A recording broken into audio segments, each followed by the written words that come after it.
Mais comment fait-on? Il y a trop de choix, Audrey, on ne sait pas, au secours, aide-nous. Oui, t'inquiète pas, j'arrive. Moi, j'ai passé des heures à chercher les choses qui me correspondaient, que je trouvais vraiment pratiques et vraiment useful, quoi. Genre le lendemain, je peux utiliser les choses. Donc ici, t'inquiète pas, je vais tout te montrer, je vais tout te présenter. Et puis, t'inquiète pas.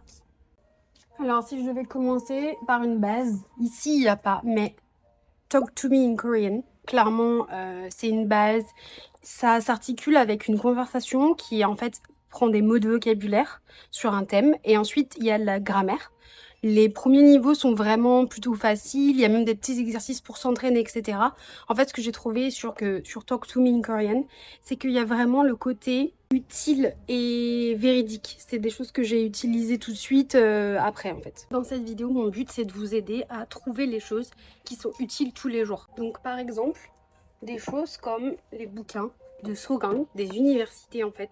Tout ça, moi, je recommande pas. Pourquoi je recommande pas? C'est parce que c'est des choses qui sont faites, qui ont été créées pour faire en classe, ensemble, avec un groupe et surtout avec un prof, en fait.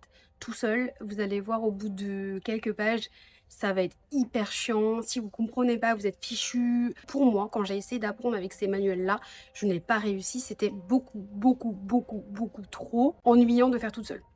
Ensuite, un truc super basique, en fait, le coréen, ça s'apprend super rapidement. Un truc comme ça, Quick Hangul, vous voyez dedans, ils vous apprennent les lettres, comment les écrire, comment les mettre avec d'autres lettres. Vous voyez, et après, des pages et des pages d'écriture. Et moi, clairement, ces pages-là, je les ai photocopiées et puis au début, je m'entraînais. Alors, ce que je ne recommande pas pour apprendre le coréen, par exemple, les livres de topic. Non, ça sert à rien quand on est débutant, clairement. Alors je sais pas si ça vous intéresse, mais en fait je compte faire des vidéos sur comment apprendre le coréen, des petits tips. Je vous mettrai quand même tout ce que je vous ai recommandé aujourd'hui en barre de description, les liens, où est-ce que vous pouvez les trouver, en France, en Corée, sur Amazon, peu importe. Vous inquiétez pas, tout sera là. Et voilà, cette vidéo est terminée, j'espère qu'elle vous a plu. On se voit dans une prochaine vidéo. Surtout, n'hésitez pas à liker la vidéo, à vous abonner, à me suivre sur les réseaux. Je vous mets mon lien Instagram aussi dans la bio. Et on se voit bientôt. Bye!